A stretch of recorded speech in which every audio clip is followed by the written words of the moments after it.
On parle beaucoup d'élections municipales au cours de la prochaine année. Ça va se dérouler en novembre 2017 et on cherche beaucoup à avoir l'intérêt des femmes en politique. Notre invitée aujourd'hui, c'est Mme Gaëtane Corriveau, qui est politologue et formatrice du groupe Femmes, Politique et Démocratie. Mme Corriveau, bonjour. Monsieur Montminy, bonjour et merci beaucoup de nous accorder une entrevue. Bien, moi, ça me fait plaisir, Mme Corriveau. Puis je vais vous dire pourquoi. D'abord, on se connaît très bien, là. Mais moi, ça me fascine beaucoup de voir des femmes en politique, mais il n'y en a pas beaucoup. Dites-moi, vous qui êtes politologue, pourquoi on n'a pas ou peu de femmes en politique? Quelle grande question pour commencer l'entrevue. Oui. Vous mettez le doigt sur, justement, les obstacles qui sont autant d'embûches sur le chemin des femmes qui veulent se présenter en politique. D'abord, quand vous dites qu'il y a peu de femmes en politique, que ce soit au niveau municipal, provincial et fédéral, les statistiques sont là pour le prouver. Donc, on est en contexte électoral municipal.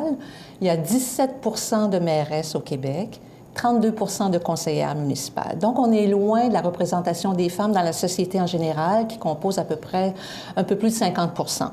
On s'entend? Et donc, au groupe Femmes, Politique et Démocratie, c'est un volet de la mission du groupe d'accroître la représentation des femmes au sein de toutes les instances décisionnelles, et que ce soit scolaire, municipal, provincial, fédéral, et dans tous les lieux de pouvoir. Mais pourquoi que les femmes... Est-ce que c'est par hésitation, peur ou... Dites-moi la vraie raison pourquoi on a... Parce qu'on a eu quand même de très bonnes femmes qui ont dirigé des pays. On se souvient de Mme Thatcher, entre autres. Pourquoi les femmes hésitent à se présenter en politique? La réponse qui vient le plus souvent, ça a été documenté aussi, mais cette réponse-là, elle nous vient aussi de témoignages de femmes qui n'osent pas y aller ou celles qui sont allées ont elles-mêmes cherché à recruter d'autres femmes et les femmes qu'elles souhaitaient recruter refusaient, souvent pour la même raison, un manque de confiance en soi. Alors, peut-être que dans votre entourage familial, professionnel, etc., vous avez côtoyé des femmes que vous jugiez vraiment qui avaient énormément de compétences, des compétences transversales, des qualifications, des connaissances qu'elles pouvaient mettre à profit dans d'autres sphères d'activité. Et le phénomène politique, c'est ça aussi. Les femmes ont les compétences, ont beaucoup de connaissances, de par le fait que, à l'intérieur même de leur foyer, elles ont à gérer, à débattre, à concilier, etc. Toutes des qualités, des compétences recherchées quand on fait de la politique. Mais la principale raison, c'est le manque de confiance. Et ça, c'est documenté. Pourquoi ce manque de confiance-là? Pourquoi les hommes n'hésitent pas à y aller, alors que les femmes, dès qu'on leur pose la question, moi, candidate, pourquoi moi? Tout de suite, c'est le doute. Est-ce que j'ai les compétences pour ça? Croyez-vous que les hommes se posent cette question-là? Au contraire, dans leur tête, ils vont dire, comment se fait-il que vous n'ayez pas pensé à moi avant? Peut-être. Oui. Hein? Souvent, c'est ça. Alors, c'est une grande différence entre les hommes et les femmes. Et ça, la source et la cause, elle est lointaine. Alors, il faut reculer dans notre enfance. C'est une question d'éducation. Alors, ma génération à moi, c'est facile de comprendre que, oui, on a été éduqués, socialisés dans des rôles très spécifiques. Une femme, une petite fille agit et a tel rôle dans la sphère privée, à la maison, etc. Alors qu'un homme, c'est l'action. Le garçon, c'est l'action. Ce sera la sphère publique. Et il n'y a jamais d'obstacles qui vont être sur son chemin s'il veut se lancer en politique, parce que déjà, il va avoir vécu plein d'expériences dans la sphère publique, alors que souvent, les jeunes femmes vont évoluer dans la sphère privée. Et lorsque vient le temps de faire le saut en politique, bien, les expériences n'ont pas été vécues et il y a ce manque de confiance qui est là, malheureusement. Alors ça, c'est documenté. Et il faut toujours leur mettre devant les yeux qu'elles ont toutes les compétences et les connaissances pour faire le saut. Je vous pose la question, on en a parlé un petit peu avant l'entrevue. Madame Clinton, oui. Moi, je pensais qu'après l'élection d'un président noir, oui. qu'aux États-Unis, on était prêt à l'élection d'une femme. Pourtant, bon, on sait qu'il y a eu toutes sortes de raisons, mais Mme Clinton n'a pas été élue. Donc, il y a du chemin à faire. On n'est pas rendu là encore. Beaucoup de chemin à faire. Écoutez, nous aussi, on est attristés, évidemment, au groupe, comme beaucoup de personnes dans la population, hommes et femmes, voyaient Mme Clinton comme une candidate des plus crédibles, justement parce qu'on avance souvent l'argument de la compétence. Quand on souhaite présenter une femme dans l'électorat, il y a des gens qui vont dire, mais a-t-elle les compétences? Ça revient à dire à ce que je disais tout à l'heure.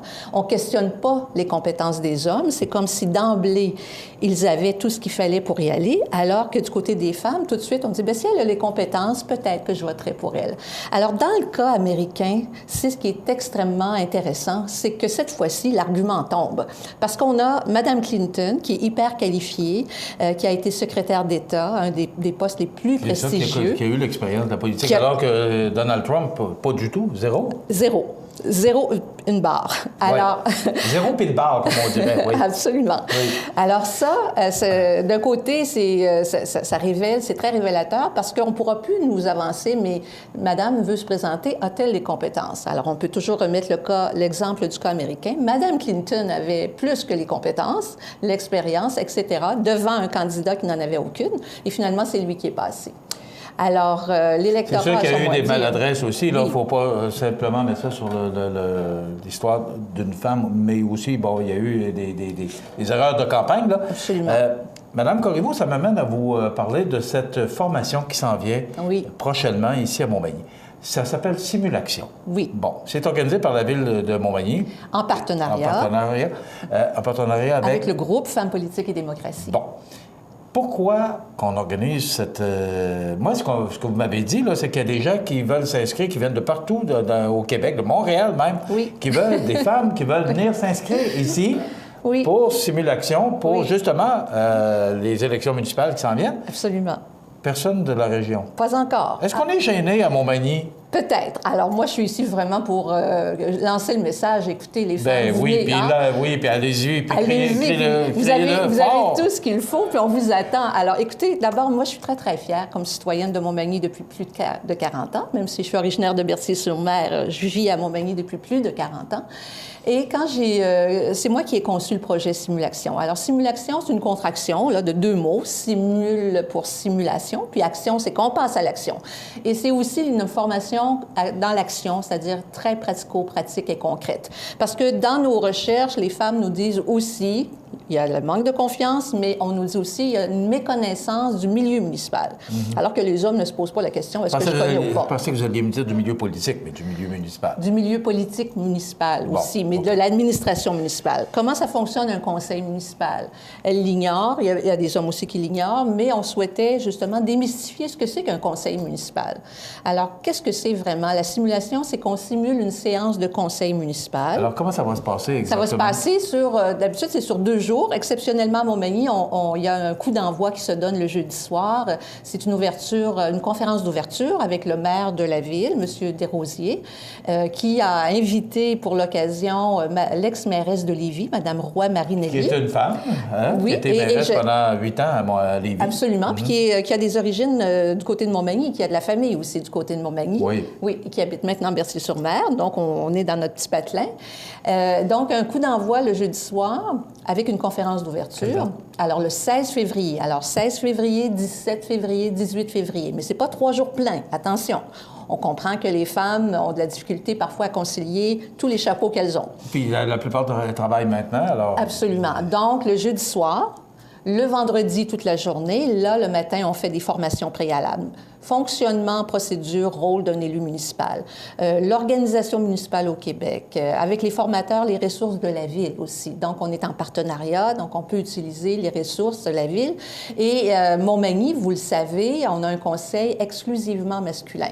On souhaite justement, on vient à Montmagny parce que moi, je suis originaire je suis citoyenne de Montmagny, j'ai conçu le projet et je souhaitais qu'on le vive aussi à Montmagny parce que je suis sur les lieux. Mais c'est que Montmagny a une caractéristique, oui, la ville est composée d'un conseil municipal exclusivement masculin, mais Montmagny n'est pas seul dans cette catégorie-là. Il y a 78 conseils municipaux exclusivement masculins au Québec, sur 1104 municipalités ou à peu près. Donc, il y a beaucoup de travail à faire, vous l'avez dit tout à l'heure. Alors, on commence le jeudi soir, le 16, avec une conférence, des formations le vendredi matin, et tout de suite en après-midi, on tombe dans le pratico-pratique, le concret, la simulation d'un comité plénier. Ailleurs, dans d'autres municipalités, parce qu'on a fait Montréal, Simulation Québec, Simulation Drummondville, Simulation Magog, là, on est à Montmagny, puis en mars, on s'en va va à Rimouski et au mois de mai, on va ailleurs, on est en train d'attacher des ficelles. Okay. Alors, le comité plénier, ça prépare à la séance du conseil municipal du lendemain. Alors, on termine le samedi midi. En matinée, on fait la simulation du conseil municipal. Et la beauté, la plus-value d'une simulation, M. Montminy, c'est que les élus municipaux participent. Ils offrent leur disponibilité, leur expertise, leur connaissance qu'elles peuvent transmettre aux participants qui seront avec nous. C'est très intéressant, Mme Corriveau. On doit déjà s'arrêter. Déjà. Comment on fait pour communiquer? D'abord, c'est 75 75 imaginez-vous, donc ouais. jeudi soir au samedi oui. midi. Alors, conférence, simulation, formation, repas. Alors, c'est vraiment peu cher. OK. Les gens intéressés communiquent avec qui? Alors, les gens intéressés, vous avez vu au bas de l'écran, groupe Femmes, Politique et Démocratie.